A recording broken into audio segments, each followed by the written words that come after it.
মুখ্যমন্ত্রীর এই শান্তির আবেদনকে পাল্টা কটাক্ষ করেছেন বিরোধী দলনেতা শুভেন্দু অধিকারী। তিনি বলছেন, ভোট ব্যাংকের রাজনীতির জন্য ঘৃণার বিষ ছড়াচ্ছেন মুখ্যমন্ত্রী।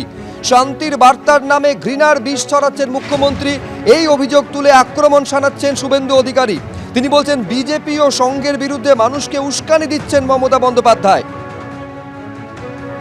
সোশ্যাল মিডিয়ায় এই পোস্ট করেছেন শুভেন্দু অধিকারী, যেখানে সরাসরি মুখ্যমন্ত্রীকে নিশানা করেছেন বিরোধী দলনেতা।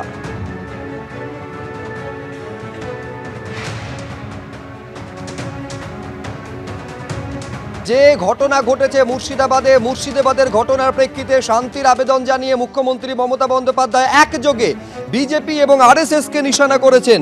শান্তির আবেদন জানিয়ে তিনি উল্লেখ করছেন যে দুর্ভাগ্যজনক ঘটনা ঘটেছে, তাকে ব্যবহার করে বিভেদের রাজনীতি চলছে। মুখ্যমন্ত্রী মমতা বন্দ্যোপাধ্যায় শান্তির আবেদন করছেন এবং তিনি বলছেন, হঠাৎ করে বাংলায় খুব আক্রমণাত্মক বিজেপি এবং তাদের সঙ্গী আরএসএস। বাধ্য হয়ে বলতে হচ্ছে, কুশ্রী মিথ্যার প্রচার চালাচ্ছে আরএসএস। দুর্ভাগ্যজনক ঘটনাকে ব্যবহার করে চলছে বিপজ্জনক খেলা। তিনি আরো বলছেন, দাঙ্গার পেছনে থাকা দুর্বৃত্তদের দমন করা হচ্ছে, শান্ত থাকুন। আগুনের সঙ্গে খেলা করতে প্রথমে ওরা রামনবমীকে বেছে নিয়েছিল, কিন্তু বাংলায় রামনবমী পালিত হয়েছে শান্তিপূর্ণভাবে। দাঙ্গা বাঁধাতে চায় বিজেপি এবং তার সঙ্গীরা। বিজেপি ও তার সঙ্গীরা তাদের কথায় বিশ্বাস করবেন না। আইন শৃঙ্খলা রক্ষায় কঠোর ব্যবস্থা নেওয়ার দাবি করে অভিযোগ করছেন মুখ্যমন্ত্রী। জীবনের জ্বলন্ত সমস্যা থেকে নজর ঘোরানোর অভিযোগে বিজেপিকে আক্রমণ শানিয়েছেন তিনি।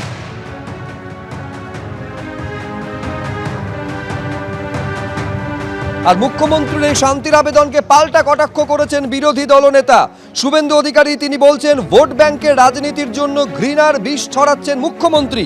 শান্তির বার্তার নামে ঘৃণার বিষ ছড়াচ্ছেন মুখ্যমন্ত্রী, এই অভিযোগ তুলে আক্রমণ শানাচ্ছেন শুভেন্দু অধিকারী। তিনি বলছেন, বিজেপি ও সংঘের বিরুদ্ধে মানুষকে উস্কানি দিচ্ছেন মমতা বন্দ্যোপাধ্যায়। সোশ্যাল মিডিয়ায় এই পোস্ট করেছেন শুভেন্দু অধিকারী, যেখানে সরাসরি মুখ্যমন্ত্রীকে নিশানা করেছেন বিরোধী দলনেতা।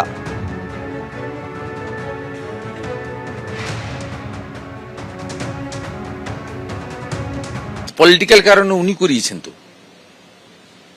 একদম পলিটিক্যাল কারণে, এবং সেটা তিনি বলে ফেলেছেন ইন্ডোরে। অমিত শাহজির যে প্রোঅ্যাক্টিভ রোলটা এটা মমতা ব্যানার্জি বুঝেছেন, তাই তিনি ওখানে গালি দিয়েছেন। এবং তিনি যেটা বলেছেন ওটা মালদার মধ্যে পড়ে।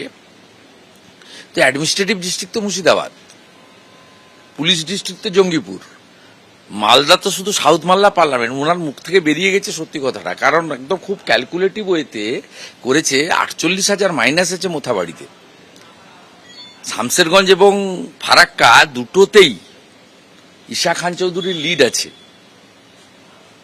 আপনার মোথাবাড়িতে 66% মুসলমান ভোট, 34% হিন্দু ভোট, আর এই দুটোতে 25%-এর নিচে হিন্দু ভোট। এই তিনটে parliament seat, assembly seat, including মাঝখানে পড়ছে আপনার কালিয়াচক, বৈষ্ণবনগর, এই সব সিটগুলোতেই বৈষ্ণবচকে বিজেপির লিড আছে। একদম ক্যালকুলেটিভ ওয়েতে তৃণমূল কংগ্রেস তার মুখ্যমন্ত্রী এটা করিয়েছেন।